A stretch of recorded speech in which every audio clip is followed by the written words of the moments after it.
দয়া করে হঠকারী সিদ্ধান্তে যাবেন না। ডক্টর ইউনূস পদত্যাগের ফাঁদে পা দেবেন না। পদত্যাগে বাধ্য করান, না হলে বহিষ্কার করুন। ইউনূসের ওই বক্তব্যটা যে আমার কথা না শুনলে আমি কিন্তু চলে যাব, সেটাকে তারা পুঁজি করে এগিয়েছে। এটা হচ্ছে গোয়েন্দা বাহিনীর কৌশল যে তাকে এই মুহূর্তে সরাসরি সরাতে গেলে যে ইন্টারন্যাশনাল যে প্রেশার আসবে বা ইন্টারন্যাশনাল যে অ্যাকসেপ্টেবিলিটি তারা পাবে না তারা নিশ্চিত। তারা এখন অন্য পথে অন্যভাবে ডক্টর ইউনূসকে অ্যা বিরক্ত করে তাকে সরিয়ে দিয়ে তাদের পোষা কাউকে সেখানে দায়িত্বে বসিয়ে তারা তাদের পারপাস সার্ভ করতে চায়। ডক্টর ইউনূস দয়া করে এই সুযোগটি দেবেন না। আপনাকে যদি সরায় আমরা দেখি তোরা সরা দেখি কেমন পারস তোরা সরাইতে। তোদের হ্যাডামটা আমরা একটু দেখি যে আয় ডক্টর ইউনূসের সরা দেখি। পাশাপাশি আমি বলব যে প্রধানতম রাজনৈতিক দল বর্তমান সময়ে বিএনপি দয়া করে অবজেক্টিভলি ভাবার চেষ্টা করুন। কদিন আগে আমি সেনাবাহিনীর একজন কর্মকর্তার সঙ্গে কথা বলছিলাম যিনি মাঠে ডিপ্লয় আছেন। আমি বলছিলাম যে আসলে আপনারা করতেছেন কি? এই যে দফায়, দফায় যে ম্যাজিস্ট্রেসি পাওয়ার দেওয়া হচ্ছে, আসলে এটা আউটপুট কি পাচ্ছি আমরা? আপনাদের কাজটা কি বলুন? তো তিনি বেশ কিছু কাজের কথা বললেন। তার মধ্যে তার একটা অন্যতম কাজ হচ্ছে প্রত্যেকটা জায়গায় তালিকা করা। অর্থাৎ যারা চাঁদাবাজি করছে, যারা ক্যাম্প স্ট্যান্ড দখল করছে, যারা হুমকি দিচ্ছে, যারা দখল করছে, অ্যা এদের পাশাপাশি যারা ধরেন সরকারি কর্মকর্তা হিসেবে যারা আছেন, পুলিশ আছেন, কারা, কারা ঘুষ দুর্নীতির সঙ্গে যুক্ত তাদের তালিকা করছেন তারা নীরবে নিভৃতে। যদি কোনো আল্লাহ না করুক, যদি কোনো কারণে এই ইউনিফর্ম বাহিনী যদি আসসালামু আলাইকুম দেশপ্রেমিক সেনাবাহিনীর দায়িত্ব নিয়েছে বলে যদি সামনে আসে, ধরে নিবেন যে বিএনপির অস্তিত্ব থাকবে না।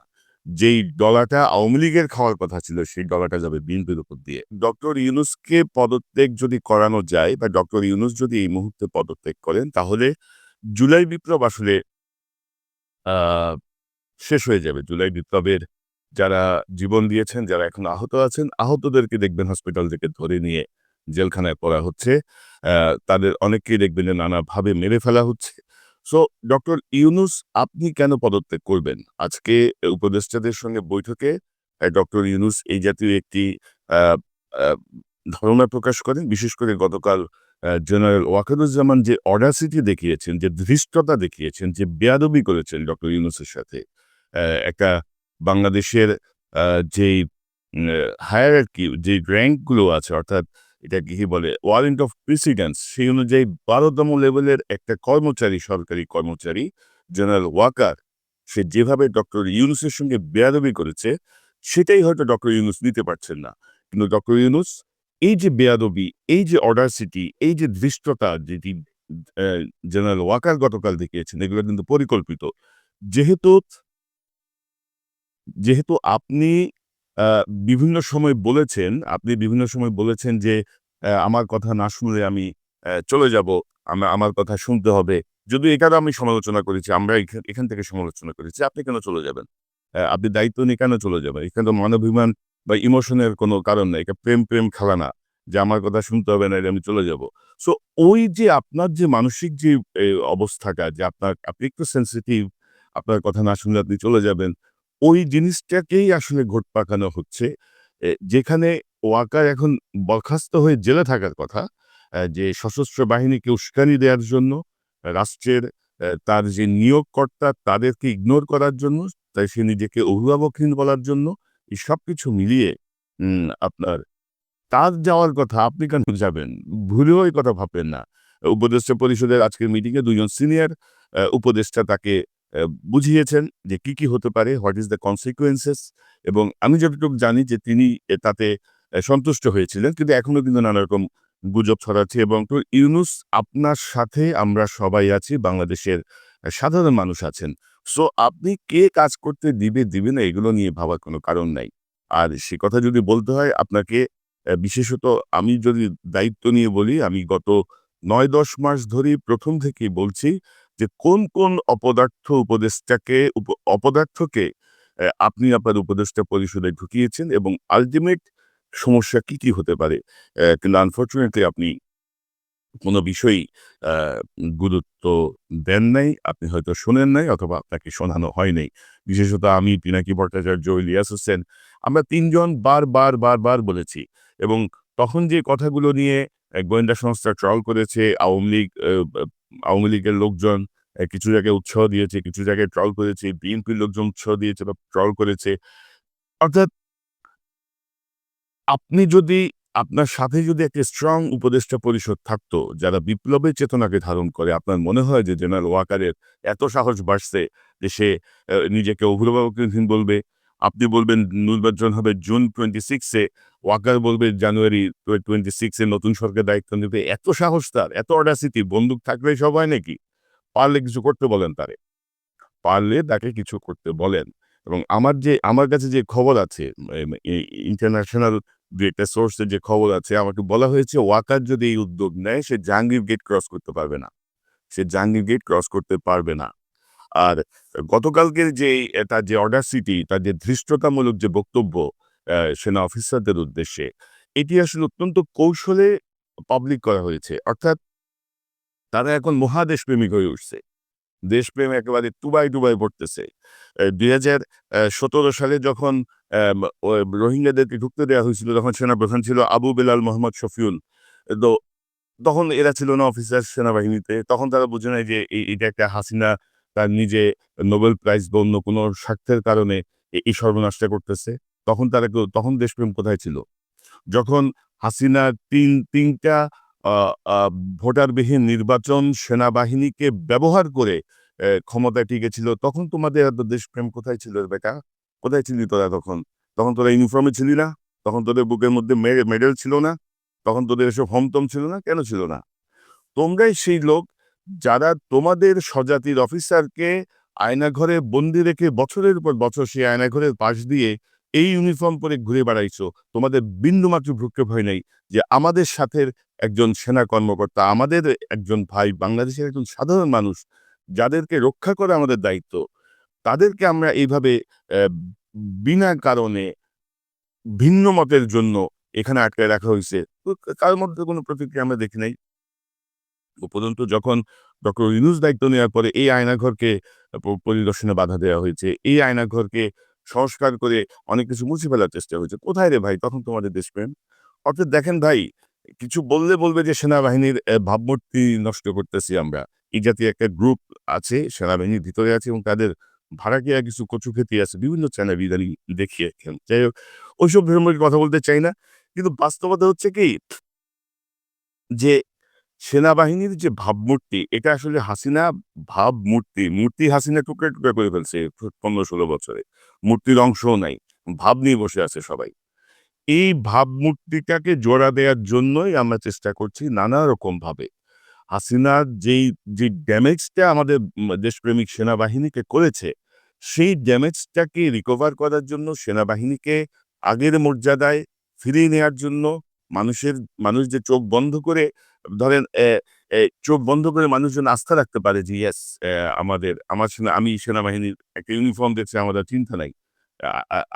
I will take care of এই জায়গাটা নিয়ে যাওয়ার একটা চেষ্টা ছিল এবং যেটা শুরু হয়েছিল, কিন্তু ভেরি আনফরচুনেটলি ডক্টর ইউনূসের উদারতার জন্য আ যেই ৩০-৩৫ জন অর্থাৎ মিনিমাম 25 ম্যাক্সিমাম ৫০, এই হাসিনার এই পোষ্য এই বদমাশগুলো সেনাবাহিনীর ইউনিফর্ম পরে সেনাবাহিনীতে কোনো সংস্কার করতে দিচ্ছে না। উপরন্তু তারা এমন একটা সিচুয়েশন তৈরি করছে, যে সিচুয়েশনটা ডক্টর ইউনূস যদি সরে যায় তাদের সবচেয়ে সুবিধা। আপনারা তো জানেন সবাই যে ডক্টর ইউনূস যদি না থাকতো, গত ৩ মাসেও এই সরকার টিকতে পারত না যদি ডক্টর ইউনূস ছাড়া অন্য কেউ এই সরকারের প্রধানের দায়িত্ব নিতেন। কারণ পার্শ্ববর্তী রাষ্ট্রের অ্যা অ্যা যারা মন্ত্রী, যারা নীতি নির্ধারক তাদের বক্তব্য শুনেছেন। পাশাপাশি তাদের মিডিয়ার যে প্রোপাগান্ডা সেটি আপনারা শুনেছেন। ওয়ার্লড ওয়াইড সকল কিছু মিলিয়ে আমি তো মনে করব ডক্টর ইউনূস আমাদের জন্য আশীর্বাদ, আল্লাহর রহমত। এখন ডক্টর ইউনূসকে যদি আ সরিয়ে দেয়া যায় তাহলে এই ওয়াকার গংদের অনেক সুবিধা হয়। তারা তাদের অভিভাবক হাসিনাকে আবার নিয়ে আসতে পারে। তারা আওয়ামী লীগকে দিয়ে একটা ইনক্লুসিভ নির্বাচন করাতে পারে। সো এই জায়গাগুলো আমি বলব যে বাংলাদেশের প্রত্যেকটি মানুষের সতর্ক হওয়া প্রয়োজন। দেশপ্রেমিক সেনাবাহিনীর ভিতরে যারা দেশপ্রেমিক অংশ আছেন, যারা বুঝতে পারবেন আমার এই কথা, তারা নিশ্চয়ই এই ব্যাপারে একটি সতর্ক অবস্থানে যাবেন। তবে ডক্টর ইউনূস কোনোভাবেই পদত্যাগ নয়, আপনি পদত্যাগ করান। পাশাপাশি সেনাবাহিনী এখন প্রমাণ করতে চাচ্ছে যে মানবিক করিডোরের ব্যাপারে দেশের সার্বভৌমত্ব অখণ্ডতা নিয়ে মহা চিন্তিত তারা। একেবারে চিন্তায় তাদের ঘুম নাই। অথচ ভারতের কাছে ট্রান্সশিপমেন্ট, ট্রানজিট, পোর্ট থেকে শুরু করে সকল কিছু দিয়ে দেওয়া হয়েছে। ভারত যখন বাংলাদেশের সেনাবাহিনী, নৌবাহিনী, বিমান বাহিনীর কোনো অস্ত্র কিনতে দেয় না, কোনো প্রশিক্ষণ ঠিক মতো নিতে দেয় না, তখন সেনাবাহিনীর কোনো চেতনা ছিল না। বাংলাদেশের সাথে যখন গোপন চুক্তি হয় ১৬-১৭টা, সেসব চুক্তি নিয়ে সেনাবাহিনীর কোনো সে ছিল না। জাস্ট সেলিউটের পরে সেলিউট, ৳৩০,০০,০০০ দামের গাড়ি, ৳৫০,০০০ মাসের মেইনটেন্যান্স, হামতম, এটা সেটা, ব্যবসা-বাণিজ্য, হুলস্থুল তারা ভেসেছেন। নিজের স্বার্থ ভেবেছেন, হাসিনার স্বার্থ ভেবেছেন, দেশের মানুষের স্বার্থ তারা কোথায় ভেবেছেন? সো এখনো সময় আছে, এসব করে লাভ হবে না আরকি। ডক্টর ইউনূসের সঙ্গে ঠেলাঠেলি করে লাভ হবে না। এবং ডক্টর ইউনূস, আপনাকে বলি, আপনার উপদেষ্টা পরিষদের ভিতরে কমপক্ষে ৪ জন এই সেনাবাহিনীর এই বদমাশ গ্রুপের সঙ্গে অ্যালাইন। তারা কিন্তু নানাভাবে চায় যে আপনাকে সরাবে। সেনাবাহিনী তাদের মাথায় সামনে মূল্য দিয়েছে যে, ইউনূস সাহেবকে সরাইতে পারলে তোমারে আমরা চিফ অ্যাডভাইজার বানাবো, তোমার আমরা হ্যান করব, ত্যান করব। তো এ দয়া করে আপনি পদত্যাগের কোনো প্রশ্নই উঠে না। পারলে দেখি কিছু করুক। আরেকটি বিষয় আমি আপনাদেরকে উল্লেখ করি, সেটি হচ্ছে, ধরেন আজকে হঠাৎ করে দেখলাম যে আ আ উম আইএসপিআর থেকে একটি আ তালিকা দেয়া হয়েছে। গণ-অভ্যুত্থানের পর সেনানিবাসে আশ্রয় নেওয়া ৬২৬ জনের তালিকা দিল সেনাবাহিনী। অবশেষে অরিন্দম কহিলা বিষাদে। অ্যা এই এই ৬২৬ জনের তালিকার আগেই ১৪৪ জনের একটি তালিকা স্বরাষ্ট্র মন্ত্রণালয়ের সূত্রে আমি পেয়ে একে প্রকাশ করেছিলাম, যেখানে রাজনৈতিক নেতাদের বা অনেকেরই নাম ছিল না। শুধুমাত্র সরকারি কর্মকর্তা, পুলিশ কনস্টেবল, অফিসারের তালিকা ছিল। তো এই ৬২৬ জনের তালিকা দিয়েছে এবং সেনাবাহিনী, আইএসপিআর এখানে ধরেন এটা মহান সাজার চেষ্টা করে তো, আ আ মহান কথা বলেছে তারা, যে আবার এই শেষে ধরেন এক ধরনের ফালতু ওদের কিছু ন্যারেটিভস আছে না, যে এই আ যে কি যেন? আচ্ছা, আ তারা বলছেন যে তৎকালীন বিরাজমান নিরাপত্তা পরিস্থিতিতে আশ্রয়প্রার্থীদের জীবন বিপন্ন হওয়ার সমূহ সম্ভাবনা ছিল। দুঃখজনকভাবে কিছু চাকরিমুখী মহল উদ্দেশ্য প্রণোদিতভাবে বিভ্রান্তিকর সংবাদ ছড়িয়ে বাংলাদেশ সেনাবাহিনীর পরিপূর্ণ করার পাশাপাশি জনগণের সঙ্গে দূরত্ব তৈরির অপচেষ্টা চালিয়ে যাচ্ছে। অর্থাৎ সেই আবারও দেখেন ঘুরে ফিরে সেই ভাবমূর্তি, সেই উদ্দেশ্য প্রণোদিত সেই স্বার্থান্বেষী মহল, যে ফালতু ন্যারেটিভস কিছু সেট শব্দ পাচ্ছে মাথায়, এগুলো নিয়ে কাজ করে। আরে বেটা, ভাবমূর্তি কারে বলে জানোস তোরা? জানলে তো এত কিছু হইতো না তোদের। তো এটা হচ্ছে আজকের তালিকাটা এনে একটা ডিস্ট্রিক্ট আড়াল করার চেষ্টা। কিন্তু তারা বলে নাই যে কত টাকার বিনিময়ে কাকে সীমান্ত পার করে দেয়া হয়েছে। এই যে আমাদের হাসান মাহমুদ, হাসিনার যে তথ্যমন্ত্রী ছিল সর্বশেষ বোধহয়। এই হাসান মাহমুদ কত টাকার বিনিময়ে গেছে? আরাফাতকে ধরার পরেও কি তাকে কি এখনো আশ্রয় রাখা হয়েছে নাকি তাকে ছেড়ে দেওয়া হয়েছে? এরকম আওয়ামী লীগের মন্ত্রী, এমপি কি পরিমাণ আশ্রয় ছিল, কি যাদের নাম আছে এখানে তারা কোথায় এখন? তোমাদের কাছে তালিকা নাই? তোমরা একটা বাহিনী, তোমরা কাউকে ছাড়বা, কোথায় ছাড়বা, কার জিম্মায় ছাড়তেছো, তোমাদের কোনো মাথা ব্যথা নাই? আমাদের কি গরু মনে হয়? আমরা তোমরা যা বলবা তাই আমরা বিশ্বাস করব, যা খাওয়াইবা। অর্থাৎ এই যে এখন একটা টেনশন, এই টেনশনটা থেকে দৃষ্টি আড়াল করার জন্য মহান সাজার প্রচেষ্টার অংশ হিসেবে ৬২৬ জনের এই তালিকা ছেড়ে দেওয়া হয়েছে। আরেকটি গুরুত্বপূর্ণ বিষয়, আমি ইদানিং দেখছি যে সেনা সমর্থিত, সেনাবাহিনী পুষ্ট কিছু ইউটিউবার, কিছু তাদের প্রচার যন্ত্র, তারা নানাভাবে বলার চেষ্টা করছে যে, বিশেষত আমি, ইলিয়াস হোসেন, পিনাকি, আমাদের কয়েকজনকে টার্গেট করে যে আমরা নাকি কু করানোর চেষ্টা করছি, কু। এবং একটি মজার একটা ভিডিও, একটা একটা ইয়ে দেখলাম, এই যে একটা কার্টুন দেখলাম, "দুষ্টু কোকিল ডাকে রে কুক, কুক, কুক, কুক, কু।" যদিও এই কার্টুনে আমাকে বেশি মোটা দেখানো হচ্ছে, আমি অথচ মোটা না, অনেক স্লিম হয়ে গেছি। তো যাই হোক, এই যে প্রচারণার যে লেভেল আপনারা দেখছেন, এবং আমি দেখলাম যে বিএনপির বেশ কয়েকজনও আবার এটা তাদের ফেসবুকে শেয়ার করেছেন এবং আনফরচুনেটলি এই ৩ জন শেয়ার করছে, ৩ জনই কিন্তু টাকলা, মাথায় চুল নাই। তো আমরা কিন্তু কখনো, আপনি যদি আমার চ্যানেলে দেখেন, কোনো ভিডিওতে কোনোভাবে বা আমার ফেসবুক পোস্টে কোথাও আমি বলি নাই যে কুগ হবে। এখানে কিন্তু একটা সায়েন্টিফিক ন্যারেটিভস আছে। আপনাদের মনে আছে যে বেগম খালেদা জিয়াকে গ্রেপ্তার করার প্রায় ২-৩ বছর আগে থেকে শেখ হাসিনা কিন্তু বলা শুরু করেছিল, বেগম জিয়াকে জেলে পাঠাতে হবে, হ্যান করতে হবে, ত্যান করতে হবে। কাউন্টার ন্যারেটিভস এ বিএনপির নেতারা বলেছেন, বেগম জিয়াকে জেলে পাঠালো দেশ আগুন জ্বলবে, দেশ সহ্য করা হবে না, সম্ভব হবে না।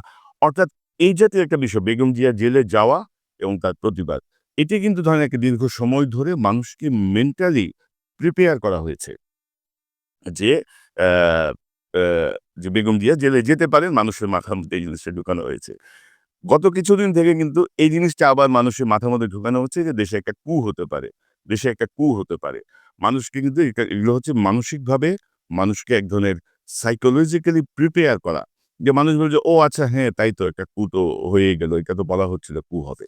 এবং আপনি যদি দেখেন যে অ্যা অ্যা উপদেষ্টা আসিফ মাহমুদ বলেছিল না যে তার এক ভিডিও ইন্টারভিউতে যে ওয়াকার কিন্তু ডক্টর ইউনূসকে মানতে চায় নাই এবং সেই মানতে না চাওয়াটা সে বলেছে যে ওকে বুকে পাথর চাপা দিয়ে মেনে নিলাম।